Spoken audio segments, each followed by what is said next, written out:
Angkor Wat Angkor Wat Angkor Wat Angkor Wat அப்படி என்னதான் இருக்குது அந்த அங்கூர் வாட்டம்னு சொல்லி கேட்டிங்கன்னா, இங்கேருந்து போன தமிழ் மன்னன் ஒருத்தர் என்ன பண்ணிக்கிறாரு, பேர் சூரியவர்மன். அவர் வந்து சோழர்கள் சேர்ந்தவர். அவர் வந்து பார்த்தீங்கன்னா, அவர் கட்டி வச்ச ஒரு கோயில் தான் வந்து பார்த்தீங்கன்னா, இன்னைக்கு வந்து பார்த்தீங்கன்னா, கம்போடியா நாட்டுடைய தேசிய கொடியில இடம் பெற்றிருக்குது. ஓகேங்களா? நீங்க கேட்கலாம், இதெல்லாம் வந்து எந்த அளவுக்கு சபரி பாசிபிள்? அவங்க ஏன் நம்மளுக்கு இந்த அளவுக்கு முக்கியத்துவம் குடுக்குறாங்கன்னு சொல்லி கேட்டீங்க அப்படின்னா, ஆமா உண்மதான். நம்ம இங்கேருந்து போன அங்க ஒரு மன்னன் கட்டி வச்ச கோயில் தான் வந்து பார்த்தீங்கன்னா, இன்னைக்கு வந்து அங்க ரொம்ப ஒரு ஃபேமஸான ஒரு கோயிலா இருக்குதுன்னு சொல்லி நீங்க தெரிஞ்சுக்கோங்க. அந்த அங்கூர் வாட் வந்து பார்த்தீங்கன்னா, ரொம்ப ரொம்ப ஃபேமஸான ஒண்ணு மட்டும் கிடையாது. அந்த நாட்டால அங்கீகரிக்கப்பட்ட ஒரு விஷயம். ஓகேங்களா?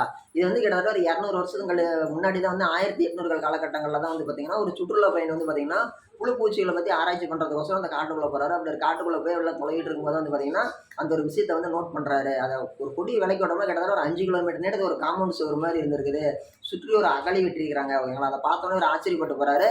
அதோட உள்ளடி நுழைவாயில கண்டுபிடிச்சு உள்ளாடி போய் டெஸ்ட் பண்ணி பார்க்குறாரு. அப்படி போய் பார்க்கும்போது வந்து பார்த்தீங்கன்னா, வெளி உலகத்துக்கு ஒரு விஷயம் தெரிய வருது. இதெல்லாம் எங்க ஆரம்பிச்சுன்னு சொல்லி கேட்டீங்கன்னா, கிட்டத்தட்ட நூற்றுக்கணக்கான ஆண்டுகளுக்கு முன்னாடி வந்து பார்த்தீங்கன்னா, நம்ம எல்லாருக்குமே தமிழகத்துல இருந்த சோழர்கள தான் தெரியும். நம்ம ராஜராஜ சோழனா இருக்கட்டும், ராஜேந்திர சோழனா இருக்கட்டும், கரிகால சோழனா இருக்கட்டும், இவங்களெல்லாம் தெரியும். இவங்க இங்க இருந்து ரோல் பண்ணிட்டு இருந்த அதே காலகட்டங்கள்ல இங்க இருந்து அவங்க போய் ரோல் பண்ணியிருக்காங்க. பொதுவாகவே சோழர்கள் வந்து அவங்களுடைய மெயினான கான்செப்ட் என்னன்னு சொல்லி கேட்டோம்னா, இங்க இருந்து கடல் தாண்டி போய் நம்ம வந்து போர் புரிஞ்சு அங்க நம்ம வெற்றி பெறணுங்கிறதுக்கோசரம் அது ஒரு டார்கெட்டாவே வச்சிருக்காங்க. அப்படி அவங்க போயிட்டு இருக்கும்போது என்ன ஆகுது, தமிழகத்துல இருந்து சீனாவுக்கு போற வழியில குடிக்கக்கூடிய குட்டி குட்டி தீவுகள்ல கூட அவங்க ஆக்கிரமிச்சிருக்காங்க. என்ன காரணம்னு சொல்றீங்கன்னா, நம்ம இங்க இருந்து நம்ம இவ்வளவு தூரம் கப்பல் எடுத்துட்டு போறோம். குறுக்கல எங்கேயோ ஒரு இடத்துல நிறுத்தி நம்ம இது பண்றோம். அந்த இடத்தையும் நம்ம சொந்தமா மாத்திக்கிட்டோம் அப்படின்னா, நம்ம கப்பலை அதோட துறைமுகமா மாத்திக்கலாம். இங்க இருந்து கொண்டு போற கப்பலை அங்க நிறுத்தி ஆகலாம். டக்குன்னு அது ஒரு மெயின் வச்சுட்டோம்னா, இங்க இருந்து அங்க போயிட்டு வரதுக்கு ஈஸியா இருக்குன்னு சொல்றது இருக்கிறதுக்கோசரம் போற வழியில இருக்கக்கூடிய எல்லா கப்பலுமே வந்து அவங்க பார்த்தீங்கன்னா, அவங்க அந்த ஒவ்வொரு இடத்த ஆக்கிரமிச்சுட்டே போயிருக்கிறாங்க போர் புரிஞ்சு. அப்படி அவங்க போயிட்டு இருக்கும்போது வந்து பார்த்தீங்கன்னா, கம்போடியால வந்து பார்த்தீங்கன்னா, ஒரு இடத்த இது பண்றாங்க. பெமர் ஓகேங்களா? அந்த இடத்த வந்து பார்த்தீங்கன்னா, அவங்க ஆக்கிரமிக்கிறாங்க. ஆக்கிரமிச்சுட்டு அங்க இருக்கிற ராஜா கிட்டயே அந்த நாட்ட ஒப்படைச்சுட்டு வரி மட்டும் எனக்கு குடுத்துருன்னு சொல்றாங்க. அங்க வந்து பார்த்தீங்கன்னா, அவங்க எல்லாருமே வந்து பார்த்தீங்கன்னா, அன்னைய காலகட்டங்கள்ல அவங்களும் ஒரு சாமி கும்பிட்டுருக்காங்க. இவரு என்ன பண்றாரு, விஷ்ணுவுக்கோசரம் ஒரு கோவில் கட்டணும்னு நினைக்கிறாரு.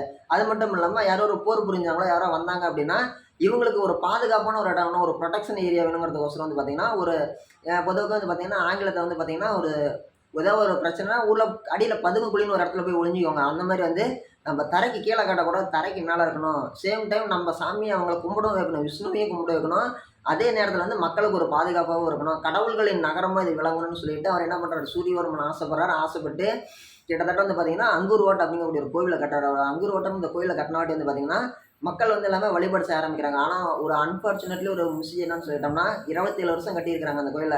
கட்ட ஆரம்பிச்ச ஒரு சில ஆண்டுகள்லயே வந்து பார்த்தீங்கன்னா, ஒரு மிகப்பெரிய ஒரு போர்ல வந்து சூரியவர்மன் அவர்கள் கொலை செய்யப்படுகிறார், எதிரி நாட்டு படையால. அவருக்கு அப்புறமேட்டு வந்த ராஜா என்ன பண்றாரு, சூரியவர்மனோட வாரிசு அந்த கோவில கட்டி முடிக்கிறாரு. கட்டி முடிச்சுட்டு இருந்த காலகட்டங்கள்ல காலங்கள் போக போக போக வந்து பார்த்தீங்கன்னா, நெறைய மாற்றங்கள் வருது.